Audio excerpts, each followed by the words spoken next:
Joint عوامی action committee کیا ہے؟ کیا وہ واقعی را کے یا انڈین ایجنٹ ہیں؟ جوائنٹ عوامی ایکشن کمیٹی کیوں بنی تھی؟ جوائنٹ عوامی ایکشن کمیٹی اس لیے بنی تھی کہ آزاد کشمیر کے اندر لوگوں کو بنیادی رہنے کی ایز اے انسانی حقوق کی جو سہولیات ہوتی ہیں، ہسپتال کی سہولیات، ایجوکیشن، آمد و رفت کی سہولیات، سڑکیں بنی ہونی چاہیے، ان چیزوں کی عدم دستیابی تھی۔ ایک عام انسان قسم پرسی کی زندگی گزار رہا تھا، اپنے بچے کی تعلیم کے لیے بہت زیادہ بے یار و مددگار تھا۔ ہسپتال کی سہولیات نہ ہونے کی وجہ سے بہت سارے لوگوں کی اموات واقع ہو جاتی تھی۔ یہ وہ وجہ ہے جس کی وجہ سے ایکشن کمیٹی بنی ہے۔ اگر یہ وجہ انڈین گورنمنٹ نے کوئی فنڈنگ کر کے کی ہے تو یہ انہوں نے کوئی اچھا کام کیا ہوگا، اس کا مطلب ہے، کیونکہ اس میں کوئی ایسا ایجنڈا ابھی تک کسی کی ڈسکشن میں نظر نہیں آیا جس میں کوئی یہ کہے کہ ہم پاکستان کو برا بھلا کہیں گے اور انڈیا کے ساتھ مل جائیں گے۔ وہ بنیادی عوامی مسائل کے لیے گفتگو ہو رہی ہے اور اس کے لیے ہی جدوجہد ہو رہی ہے۔ لہٰذا ان کو کسی بھی طریقے سے لنک کرنا کہ یار یہ کوئی ایجنٹس ہیں،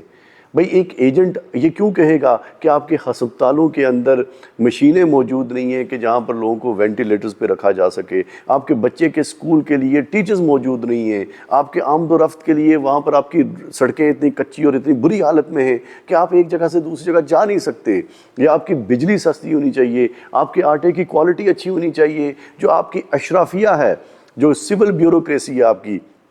وہ مراد یافتہ طبقہ جو ہے وہ آپ کا وہ بہت سارے پیسوں پہ پل رہے ہیں، and they are spending tons and tons of money, جو کہ آپ کے ٹیکس پیئر کے منی ہوتے ہیں، آپ کے پیسے ہوتے ہیں۔ تو اگر اس کے اوپر گفتگو کرنے کے لیے آپ کو کسی کے ایجنٹ ہونے کی ضرورت ہے تو اس کا مطلب ہے کہ بین الاقوامی سطح پر بھی لوگ یہ چاہتے ہیں کہ آپ ترقی کریں۔ ایسا نہیں ہے۔ بیسکلی جو آپ کا پولیٹیشین ہے لوکل سطح کے اوپر، وہ یہ ساری کانسپریسی ڈیولپ کرتا ہے، وہ یہ سازش کرتا ہے، کیونکہ وہ آپ کے پیسوں کے اوپر، ایک عوام کے پیسوں کے اوپر وہ کرپشن کر کے اپنی اولاد کی اور اپنی زندگی گزار رہا ہے، اپنے لیے بہتری کی کوشش کر رہا ہے اس کرپشن کے پیسوں کے اوپر۔ تو وہ یہ چاہتا ہے کہ اچھا میں اس کا مقابلہ تو نہیں کر سکتا کہ میں ایکشن کمیٹی والوں کو یا جو نوجوان باہر نکل کے کہنے لگے کہ سڑکیں پکی کریں، ہسپتالوں کے اندر سہولیات پیدا کریں یا اسکولوں کے اندر ٹیچرز کو مہیا کریں، میں ان کے یہ حالات کو ٹھیک نہیں کر سکتا، میں ان کو یہ سہولیات مہیا کرنے کے لیے بجٹ کو ایلوکیٹ نہیں کر سکتا، تو میں یہ چاہتا ہوں کہ میں لوگوں کے سامنے ان کا امیج ڈسٹارٹ کر دوں اور یہ کہوں کہ جو لوگ یہ اپنے بنیادی مسائل کا حل مانگتے ہیں یہ ایجنٹ ہیں۔ اصل میں ایجنٹ وہ ہیں جو ان کے اوپر یہ الزام عائد کرتے ہیں، چونکہ جو لوگ ایک مراد یافتہ جو طبقہ ہے، جو پولیٹیشنز ہیں، جو پچھلی دو نسلوں سے ہمارے اوپر مسلط کیے گئے یا مسلط ہیں، وہ جو مسلط ہیں جو کہ خود بھی ان پڑھ ہیں، ان کو ایک تو پتہ بھی نہیں ہے، جہالت کی وجہ سے یا تعلیم کی عدم دستیابی کی وجہ سے ان کو یہ بھی نہیں پتہ کہ ویژن کیا ہے، سوچنا کیا ہے۔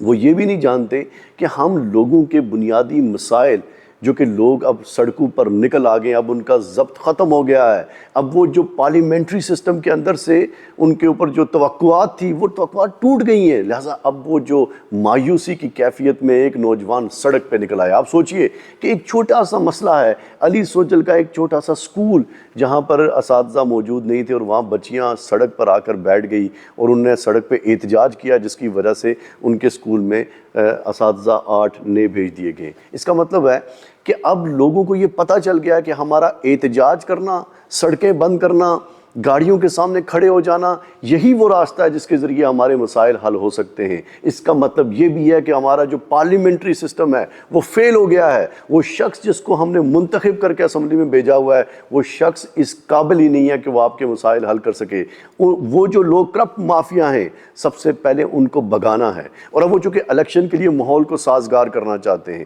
اس لیے وہ جھوٹے بے بنیاد پروپیگنڈے کی بنیاد پہ بہت سارے اعلانات کریں گے، میں یہ بھی بنا لوں گا، میں وہ بھی بنا لوں گا۔ بنا وہ کچھ بھی نہیں سکتے، وہ صرف اعلانات کریں گے۔ وہ اعلانات کیوں کریں گے؟ تاکہ ماحول کو سازگار کر کے دوبارہ الیکشن میں جیت حاصل کر کے اسی اسمبلی میں بیٹھ کے دوبارہ سے کرپشن کریں۔ یہ جو کرپٹ سسٹم ہے جسے 5 سال پہلے ڈیلیور نہیں کیا، یہ آگے بھی ڈیلیور نہیں کر سکتا اگر یہی چہرے واپس آئیں۔ ان چہروں کو بدلنا ہوگا، ان چہروں نے ہمارے جو ایک سوسائٹی کا چہرہ تھا اس کو مسخ کر لیا ہے، اس کے اوپر کالک مل دیا، تو ان کو وہاں سے ہٹانا ہوگا۔ جو ہمارے جیسے کہ